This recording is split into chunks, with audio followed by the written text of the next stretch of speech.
When the mind learns some spiritual techniques and learns about non-duality and has been focused on a lot of teachings in that area, it can use then those techniques and understandings of truth, or what it understands truth to mean, to start to bypass. It starts to use those truths and techniques to become an avoidance strategy for feeling emotions, for facing difficult things that are happening in life, facing difficult truths about things that need to be changed, things like that. So we can call this spiritual bypassing. But it's basically an avoidance technique that's happening unconsciously by the mind to avoid feeling pain in some way. So once we sort of start to understand what it is really, and that it's just another avoidance strategy. So we usually have multiple avoidance strategies that were developed in childhood, and this is what helped us to cope. So they are a wonderful thing. It helped us to get through difficult times. It helped us to hide in the mind and create a fantasy world where we didn't have to deal with what was going on. It served us at some stage. So I'm not making them wrong by any means. It really did serve us at one stage. But with awakening, we need to let go of all of these avoidance strategies because they're blocking us from feeling everything and seeing everything that we need to deal with on this path. And it can be a lot. There can be a lot of backlog there, and that can be quite painful to see some of that stuff. And it can be hard to see some of the ways we've been deceiving ourselves in our life now and face some of those truths as well. So it's understandable why we would be unconsciously trying to block this amount of pain or challenge.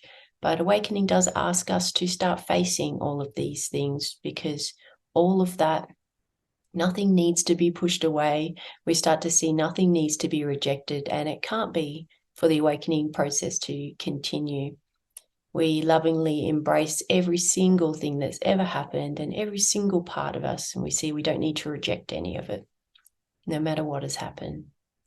So firstly, though, for us to be able to accept every single part to that level, which is very difficult, the avoidance strategies that blocked us from accessing that pain, that numbed it out automatically, they will be let go of. So they can sometimes just drop away automatically, but sometimes they can shift, which is what happens with spiritual bypassing. So you can go from having one old type of avoidance strategy, and maybe you've let go of that, and then now you've developed a new one, and that is spiritual bypassing. So it's not something that we do consciously or willingly. It's something that the mind is programmed to do in a way. It uses whatever content is there and develops a new strategy to avoid pain. It's almost like you could say that's its function, is to find ways to avoid pain. So in a sense, it's like the mind is doing what it knows how to do and what it's always done.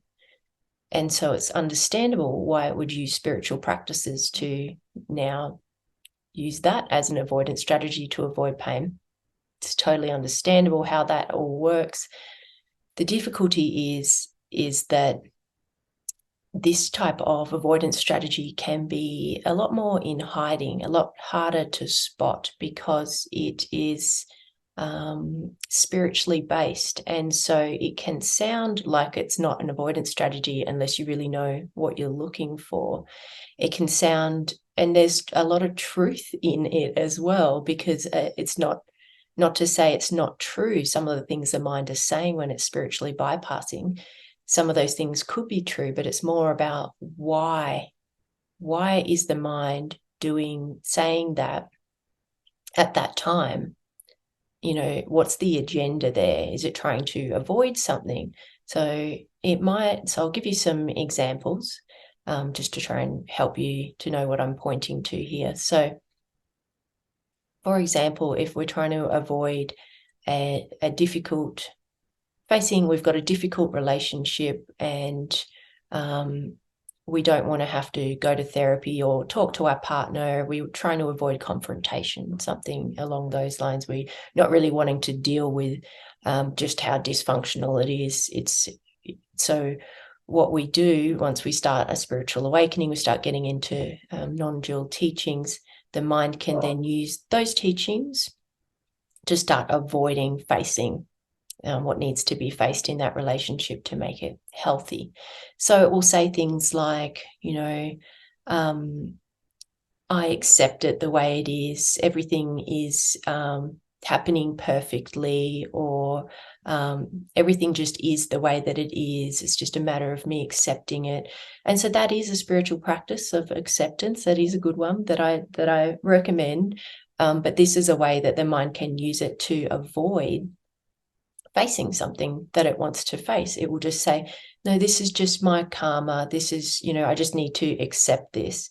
And that's not what's being asked for in that scenario. What's being asked for is to make it, to work on the relationship and to heal it and to get it to be more healthy and functional.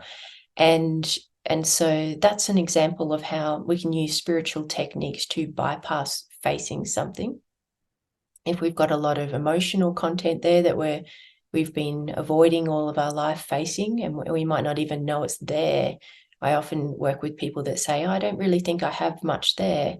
That's an indicator to me when someone says that they've really found lots of very strong strategies to avoid feeling. And that's happening beneath the surface. It's happening unconsciously and automatically, so that emotions sometimes don't even get a chance to rise up, painful emotions, before they're squashed automatically through these avoidance strategies. And so it can feel like a numbing, or it just feels like I don't even have any emotional content there. So it can feel like that, but that's an indicator, if you feel that way, that there's some type of strategies that have been put in place, probably from childhood or through your conditioning. Maybe your parents taught you how to do that, again, unconsciously, because they do it the same way. And so that's something to look at as far as if you're wanting to start to feel your emotions again. And then when spiritual bypassing starts to come into play here as an avoidance strategy, we can say something like, so I'm feeling, say, for instance, we're going along the awakening process, and naturally emotions start to want to come up. They start to want to be expressed and dealt with, and the healing stage really wants to happen. And we can just say, this emotion that I'm feeling, this grief that I'm feeling, I don't need to feel this emotion, this grief, because we could put a self-inquiry in there that can bypass it, such as, well, there's no person here that would be feeling the grief. There's no subject here.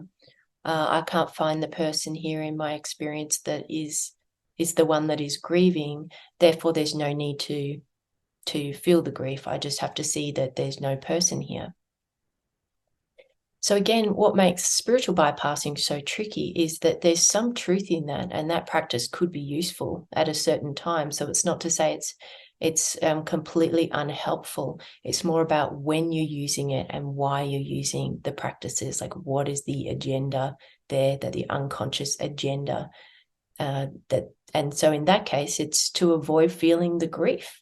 So I would say in that situation, just feel the grief. It's a lot more simple, but more painful.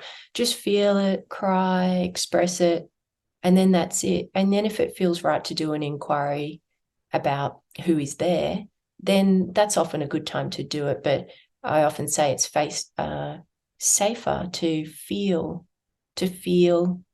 it all the way through the wounds.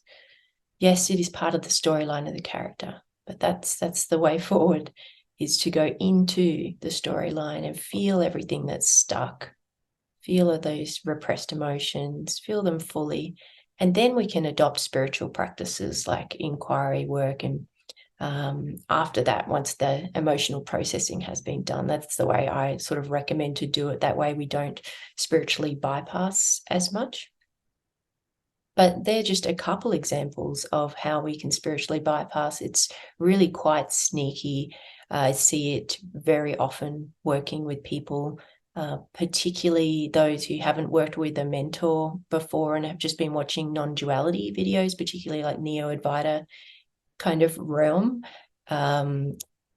Though people that have come through that avenue can be quite prone to spiritually bypassing just due to the nature of those teachings. And I'm just speaking generally, but that's just what I see quite a lot.